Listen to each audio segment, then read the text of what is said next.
Muy buenos días a todos. ¿Qué tal estáis, amigos y amigas? Hoy me gustaría hablaros de un ensayo publicado en 1951 y escrito por la filósofa alemana Hannah Arendt.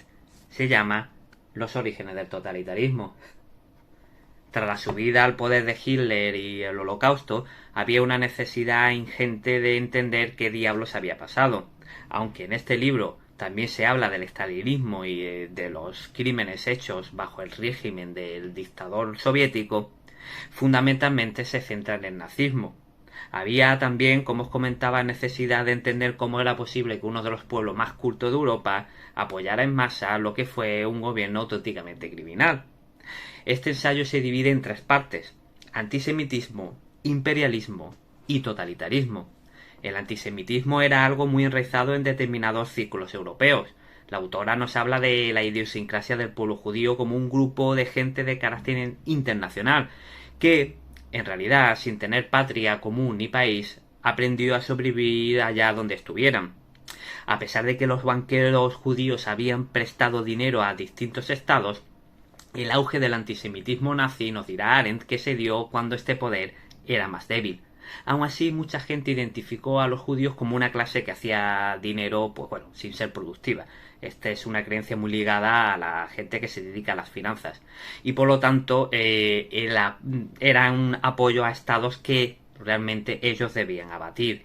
Mientras que el marxismo planteaba la dialéctica de la lucha de clases, pues Arendt establece que aquí lo que vemos es una alianza entre la burguesía y el populacho. O sea, el populacho sería aquellos desheredados y frustrados de la Primera Guerra Mundial y de la crisis que se vivió con la República de Weimar. Ya sabéis, pues esas cantidades de desempleados tremendos, la hiperinflación. Bueno, pues este populacho se alió con la burguesía y canalizaron su odio hacia un enemigo históricamente vilipendiado, el judío. El antisemitismo, por lo tanto, negaba esa lucha de clases marxista y elevaba la lucha racial a elementos místicos. La sección titulada Imperialismo se destaca un elemento importante, que sería el desastre humano que conllevó la expansión de las potencias occidentales hacia otros países.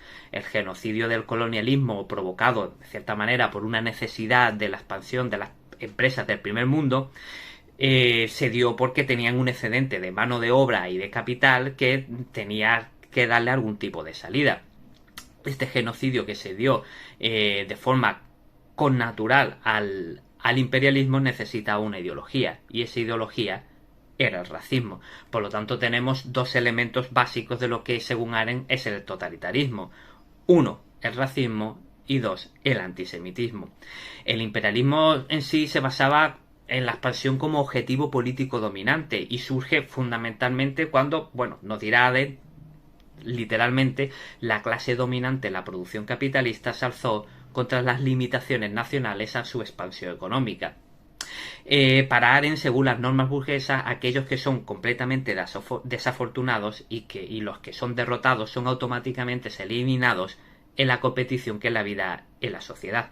Estos sobrantes o gente superflua es el grupo principal que se aglutinó alrededor del totalitarismo. La guerra del todos contra todos, que se expuso de forma nítida por el filósofo Hobbes, se convertía en un aliado ideológico del imperialismo. Si toda persona tiene sed de poder, solo un Estado absolutista puede mantener la paz. El estado de guerra permanente, de violencia permanente, de excepción permanente, se convierte en el mejor escenario para los movimientos de masas totalitarios. La filósofa alemana establecerá, bueno, cambiando levemente el concepto que acuñó Lenin sobre el imperialismo, que el imperialismo debe ser considerado como una primera fase de dominación política de la burguesía, más que como la fase superior del capitalismo. Y aquí también establece Arendt una cosa muy importante, que es el miedo al colapso económico debido a las limitaciones del capitalismo nacional, lo que llevó a la burguesía a buscar nuevos mercados. Pero la búsqueda de nuevos mercados se llevó a cabo por fases. En primer lugar debía salir el capital sobrante, que fue lo primero que se exportó, y los propietarios de este capital superfluo eran los primeros en querer ganar dinero sin capitanear ninguna función social.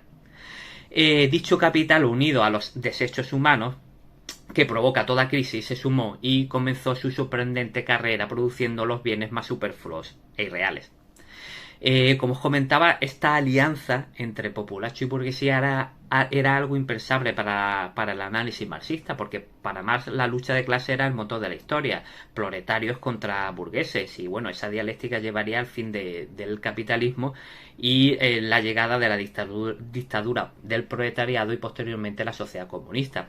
Pero bueno, Arendt nos definirá al populacho como aquel grupo de personas que no podían ser identificadas con la creciente clase trabajadora industrial, y desde luego no con el pueblo en su conjunto, sino que estaba compuesto realmente por los desechos de todas las clases.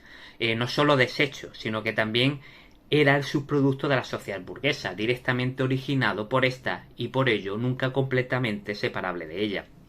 Hay un párrafo bastante interesante en la página 255 en el que habla de la ideología. Y me resulta muy curioso y me gustaría comentarlo con vosotros. Dice Arendt, porque una ideología difiere de una simple opinión en que afirma poseer o bien la clave de la historia o bien la solución de todos los enigmas del universo, o el íntimo conocimiento de las leyes universales ocultas que, se supone, gobiernan a la naturaleza del hombre. Pocas ideologías han ganado la suficiente importancia como para sobrevivir a la lucha competitiva de la persuasión, y solo dos han llegado a la cima y han derrotado esencialmente a las demás: las ideologías que interpretan la historia como una lucha económica de clases y la que interpreta la historia como una lucha natural de razas. La ideología, por tanto, surge como arma política, no como elemento puramente teórico. Para ir terminando con la parte del imperialismo, hay que comentar que existían los conocidos como movimientos, los panmovimientos, los nacionalismos y los tribalismos. Los panmovimientos, en los que el pangermanismo se encontraría situado, predicaba el origen divino del propio pueblo contra la esencia judeocristiana del origen divino del hombre. Por lo tanto, despreciará al individuo liberal y, por extensión, al ideal de la humanidad y la dignidad del hombre. Por último, el totalitarismo, Hannah Arendt ya se centra más en cómo funcionaba el sistema de dominación del totalitarismo, ¿vale? Como movimiento social. Para la autora, tanto Hitler como Stalin pudieron llevar a cabo su programa fundamentalmente por el apoyo de las masas. Los movimientos totalitarios lo que tratan de organizar es a las masas, no a las clases sociales. Por eso estos movimientos totalitarios movilizaban, sobre todo a través de la afiliación, a personas aparentemente despolitizadas, personas que anteriormente no pertenecían a ningún partido. Como dice Arendt, los movimientos totalitarios rompieron dos espejismos, y aquí hay uno de los aspectos fundamentales del libro, dos espejismos de los países gobiernos democráticamente. Página 439. Luego os iré poniendo por aquí el número de páginas para que podáis acudir. Primer espejismo: creer que el pueblo en su mayoría había tomado una parte activa en el gobierno y que cada individuo simpatizaba con su propio partido o con el otro. Al contrario, los movimientos mostraron que las masas políticamente neutrales e indiferentes podrían ser fácilmente mayoría. Y el segundo espejismo es que consistía en suponer que las masas políticamente indiferentes no importaban, que eran verdaderamente neutrales y no constituían más que un fondo indiferenciado de la vida política de la nación. Por lo tanto, esas masas que a priori eran neutrales y que no se metían en política, pues bueno, fueron fundamentales de cara a encumbrar estos gobiernos totalitarios. Bueno, hay otro aspecto muy interesante. Si habéis leído 1984 de Orwell, aquí se analiza muy bien lo que es el terror. Bueno, Arendt dice que el terror por parte de los gobiernos totalitarios hay que sumar a ese terror, a esa dominación, hay que sumar la abnegación de los ciudadanos, un sentimiento que los llevaba a considerarse como seres ínfimos y prescindibles. Esta psicología pasó de ser algo puramente individual a convertirse en un fenómeno de masas. Por lo tanto, la represión y el terror no necesitaban responder a ningún argumento racional, como por ejemplo asesinar a la oposición y a los enemigos del pueblo. Simplemente había una arbitrariedad a la hora de reprimir a la gente y se utilizaban este tipo de asesinatos por parte del poder para que cada individuo temiera que el poder lo pudiera asesinar o le pudiera hacer algo sin ningún tipo de motivo aparente. Y entonces esto hacía que los individuos estuvieran, o por un lado, muy asustados, o por otro lado, se convirtieran en verdugos. Y ahí empezaban, bueno, las acusaciones que se acusaban a cualquiera de enemigo del pueblo o a cualquiera de judío, porque antes de que me repriman a mí, pues le echo la culpa al otro.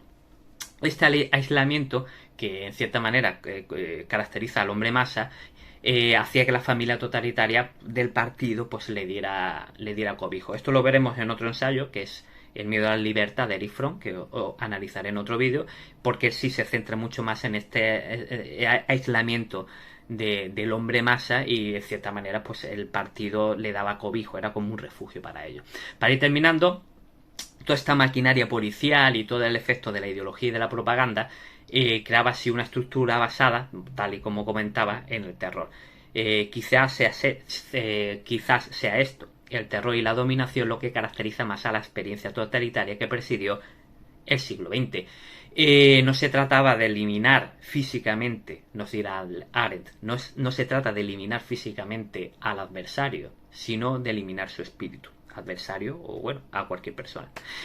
Como bien dice Hannah Arendt en la página 539 de esta edición, perdón, 593, lo que el sentido común y la gente normal se niega a creer es que todo es posible. Por lo tanto, aprendamos de la historia para no tener que repetirla. Muchas gracias por acompañarme y nos vemos en el próximo vídeo.